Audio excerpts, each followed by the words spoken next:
یہاں علماء کرام نے ایک واقعہ لکھا ہے کہ ایک بزرگ تھے علی بن موسیٰ ہاشمی رحمہ اللہ، یہ خلیفہ ابو منصور کے دربار میں بڑا اونچا مقام رکھتے تھے۔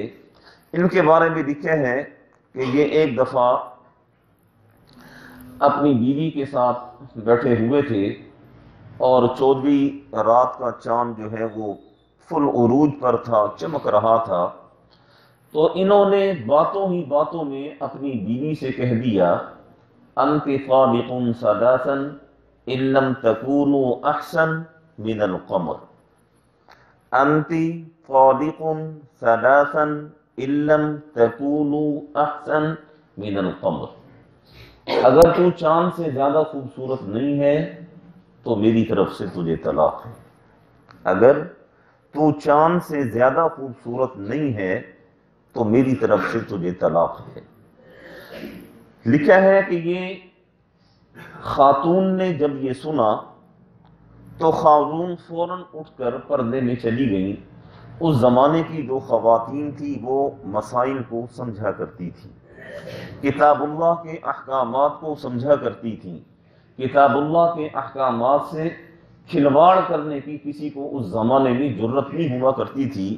بھلے بادشاہ اور خلیفہ جو ہوا کرتے تھے وہ جیسے بھی ہوا کرتے تھے، لیکن لوگ اللہ کی آیات کے ساتھ کھلواڑ نہیں کیا کرتے تھے۔ اس خاتون نے سنا کہ میرے خاوند نے مجھے طلاق دی ہے تو وہ فوراً اٹھ کر پردے میں چلی گئی، اور یہ جو صاحب تھے جنہوں نے طلاق دی یہ بھی بڑے پریشان ہوئے کہ یہ میری زبان سے کیا نکل گیا، اور یہ ساری رات ایسی کروٹیں بدلتے رہے۔ جب صبح یہ بادشاہ کے دربار میں پہنچے تو بادشاہ نے پوچھا کہ خیریت ہے، آج بہت پریشان لگ رہے ہو، چہرے کا رنگ اڑا ہوا ہے، کیا مسئلہ ہے، کیا تکلیف ہے، کوئی مصیبت آ گئی، کوئی آفت آ گئی؟ تو اس شخص نے کہا کہ حضور بات یہ ہے کہ بس میں نے مذاق ہی مذاق میں، دل لگی میں اپنی بیوی سے کہہ دیا ہے کہ اگر تو چاند سے زیادہ خوبصورت نہیں ہے تو تجھے 3 طلاقیں ہیں۔ تو خلیفہ وقت نے کہا، اللہ کے بندے یہ تم نے کیا کر دیا؟ طلاق ایک ایسی چیز ہے، یاد رکھیں، طلاق ایک ایسی چیز ہے، آپ غصے میں دیں طلاق واقع ہو جائے گی، آپ مذاق میں دیں طلاق واقع ہو جائے گی، آپ دل لگی میں دیں طلاق واقع ہو جائے گی، آپ ہنسی مذاق میں دیں طلاق واقع ہو جائے گی۔ اسی لیے آپ صلی اللہ علیہ وسلم نے فرمایا، حلال چیزوں میں سب سے زیادہ مبغوض ترین چیز اللہ کے نزدیک وہ طلاق ہے۔ انسان مر جائے لیکن طلاق کا لفظ اپنی زبان پر نہ لے۔ اور آج ہمارے ہاں بھی یہی ہے، ہمارے پاس بھی یہاں مسائل آتے ہیں، لوگ کہتے ہیں بھی ہم نے، اور یہ غصے کی حالت میں طلاق دے دی ہے۔ بھئی طلاق تو دی غصے کی حالت میں جاتی ہے، پیار محبت سے تو کوئی طلاق نہیں دیتا ہے، پھر جو ہے الٹے سیدھے مسائل لے کر آ جاتے ہیں۔ یاد رکھیں طلاق ایک ایسی چیز ہے، آپ اگر مذاق میں بھی دیں گے، مذاق میں بھی اپنی بیوی سے کہیں گے کہ تجھے طلاق ہے طلاق ہے طلاق ہے، تو یہ طلاق واقع ہو جائے گی۔ تو ان صاحب نے بھی یہی کہا کہ میں نے تو بس ایسی دل لگی ہوئی یہ چیز کہی تھی۔ تو خلیفہ وقت نے اس کے علاقے میں جتنے بھی بڑے بڑے علماء اور فقہاء تھے، خلیفہ وقت نے ان سب کو جمع کیا اور ان سب کو اپنے دربار میں بلایا اور ان سب سے کہا کہ یہ مسئلہ ہے، اس نے اس طریقے سے طلاق دی ہے اور اپنی بیوی سے کہا ہے کہ اگر تو چاند سے زیادہ خوبصورت نہیں ہے تو میری طرف سے تجھے طلاق ہے۔ کیا یہ طلاق واقع ہو گئی ہے یا نہیں؟ تو بادشاہ نے جن علماء کو بلایا تھا، جن فقہاء کو بلایا تھا، وہ بھی اپنا سر پکڑ کر بیٹھ گئے کہ اب اس کا کیا جواب دیں۔ فقہاء نے، علماء نے کہہ دیا کہ یہ طلاق واقع ہو گئی ہے، اور یہ اپنی بیوی سے ہاتھ دھو بیٹھے ہیں، بیوی سے فارغ ہیں۔ تو لکھا ہے کہ اس دربار میں امام ابو حنیفہ رحمہ اللہ کے ایک شاگرد جو عالم تھے، فقیہ تھے، وہ بڑے خاموش ہو کر بیٹھے ہوئے تھے۔ تو خلیفہ وقت نے ان سے کہا کہ حضرت آپ کچھ ارشاد فرمائیں، آپ نہیں بول رہے، جتنے بھی علماء کو میں نے بلایا ہے ان سب نے کہا کہ طلاق ہو گئی، آپ بھی کچھ ارشاد فرمائیں، آپ کیوں خاموش ہیں؟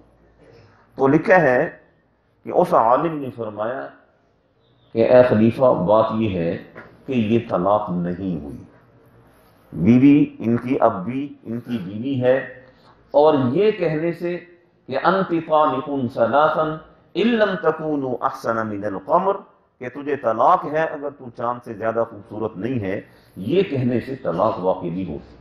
تو جتنے علماء تھے وہ بھی حیران، خلیفہ وقت بھی حیران کہ ان کے پاس اس بات کی کیا دلیل ہے کہ طلاق واقع نہیں ہوتی۔ تو خلیفہ وقت نے کہا کہ آپ اپنی اس بات پر کوئی دلیل پیش کر سکتے ہیں، آپ اپنی اس بات پر کوئی نص پیش کر سکتے ہیں، آپ اپنی اس بات پر قرآن کی کوئی آیت پیش کر سکتے ہیں کہ ہم فیصلہ کر دیں کہ یہ طلاق نہیں ہوئی۔ تو اس بزرگ نے کہا کہ جی میں دلیل پیش کرتا ہوں۔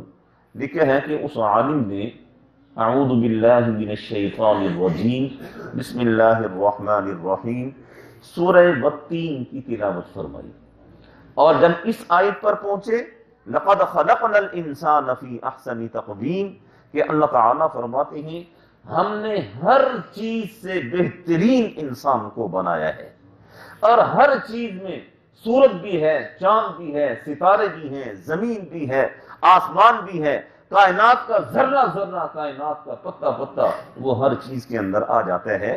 اور اللہ تعالیٰ فرما رہے ہیں کہ ہر چیز سے زیادہ ہم نے خوبصورت وہ ہم نے انسان کو بنایا ہے۔ تو انسان چاند سے بھی زیادہ حسین ہے۔ اگر انہوں نے کہہ دیا کہ تو چاند سے زیادہ حسین نہ ہو تو تجھے طلاق ہے، انسان چاند سے بھی زیادہ حسین ہے۔ اور یہ تو قرآن مجید کی ایسی دلیل انہوں نے پیش کی کہ اس دلیل کو کوئی رد نہ کر سکا، اس دلیل کا کوئی توڑ پیش نہ کر سکا۔ علماء نے کہا کہ ٹھیک ہے، یہ دلیل ہماری سمجھ میں آ گئی، یہ کہنے سے طلاق واقع نہیں ہوتی۔ وَصَوَّرَكُمْ فَأَحْسَنَ صُوَرَكُمْ، اللہ تعالیٰ نے کیسا بہترین جسم عطا فرمایا ہے، کیسی بہترین شکل ہمیں عطا فرمائی ہے، اور اس چہرے کو دیکھیں، اللہ تبارک و تعالیٰ نے آپ کو ایسے مقام پر فٹ کیا ہے کہ دیکھنے والے کو ذرا برابر اس میں کوئی کمی، کوئی نقص، کوئی عیب نظر نہیں آتا۔ ناک ایسی جگہ پر فٹ کیا ہے کہ دیکھنے والے کو خوبصورت لگتا ہے، ہونٹوں کا ڈیزائن ایسا بنایا ہے دیکھنے والے کو خوبصورت لگتا ہے۔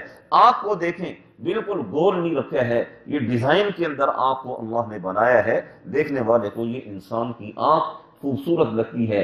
زبان کو دیکھیں، زبان کو اللہ نے دو پردوں کے اندر بند رکھا ہے، انسان جب اپنے ہونٹوں کو ملاتا ہے زبان اندر بند ہو جاتی ہے۔ اللہ پاک نے زبان کو، ہونٹوں کو خوبصورت کر کے بنایا ہے۔ یہ دانت اگر ان کی صفائی کی جائے، مسواک پابندی سے کیا جائے، موتیوں سے زیادہ یہ چمکدار نظر آتے ہیں۔ اللہ پاک نے ان کو خوبصورت بنایا ہے، اسی لیے اللہ نے فرمایا ہم نے صرف تمہیں شکل و صورت عطا نہیں کی، فَأَحْسَنَ صُوَرَكُمْ، ہم نے تمہیں بہترین شکل عطا کی ہے۔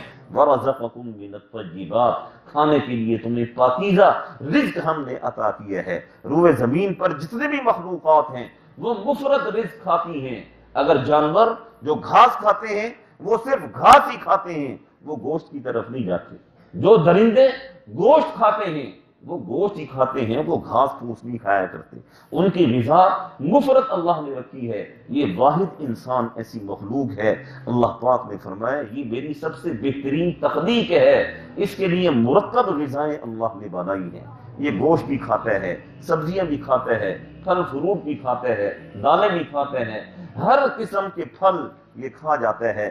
اللہ پاک نے فرمایا کہ ہم نے انسان کو پاکیزہ بہترین قسم کا رزق ہم نے انسان کو عطا فرمایا ہے، اور سب سے بہترین چیز ہم نے انسان کو حلال چیزیں عطا فرمائی ہیں، حلال چیزوں کو ہم نے انسان کا رزق بنایا ہے۔ اے میرے بندے، تو میری کون کون سی نعمت کو جھٹلائے گا، کون کون سی نعمت کا انکار کرے گا؟ زمین کا انکار کرے گا، آسمان کا انکار کرے گا، اپنی تخلیق کا انکار کرے گا، اپنی خوبصورتی کا انکار کرے گا۔ صبح شام میرا دیا ہوا جو رزق کھاتا ہے، کیا تو اس کا انکار کرے گا؟ میرے بندے، تیرے لیے کوئی جائے پناہ نہیں ہے اگر تو میرا انکار کرے گا۔ پھر اس کے بعد فرمایا ذالکم اللہ ربکم، یہی اللہ تمہارا رب ہے جس نے زمین پر تمہیں قدم جمانے کی توفیق عطا فرمائی، زمین کا مالک وارث بنایا، آسمان کو تمہاری خدمت پر معمور کر دیا، شکل و صورت والا بنایا، پاکیزہ رزق تمہیں عطا کیا۔ یہی تو تمہارا اللہ ہے، یہی تو تمہارا رب ہے، یہی تو تمہارا خالق ہے، یہی تو تمہارا مالک ہے، یہی تو تمہارا رازق ہے۔ فتبارک اللہ رب العالمین، وہ بڑی برکت والی ذات ہے، دونوں جہانوں کا رب ہے، دونوں جہانوں کو پال رہی ہے۔ اور پھر فرمایا هو الحی، یاد رکھیں وہ اللہ زندہ ہے، لا الہ الا ہو، اس کے علاوہ اور کوئی معبود نہیں ہے۔ فادعوہ مخلصین لہ الدین، خالص اسی کی عبادت کرتے رہو، خالص اسی کو پکارتے رہو۔ الحمدللہ رب العالمین، تمام کی تمام تعریفیں، تمام کی تمام مدحیں، تمام کی تمام تعریفیں اس رب العالمین کے لیے ہیں، جس کے قبضہ قدرت میں دونوں جہانوں کی ہر چیز ہے۔ رب العالمین جس نے مشرق مغرب شمال جنوب زمین آسمان چاند سورج ستارے سیارے انسان جنات فرشتے جانور درندے پرندے، جس نے ہر چیز کو اپنے قبضہ قدرت میں رکھا ہوا ہے، اسی رب کے لیے تمام کی تمام تعریفیں ہیں۔ اور وہی رب اس لائق ہے کہ اس رب کی عبادت کی جائے، اس رب کی پرستش کی جائے، اور اس رب کو معبود حقیقی جانا اور مانا جائے۔ دعا فرمائیں اللہ تعالی ہم سب کو صحیح معنی میں سمجھنے کی، عمل کرنے کی توفیق دے۔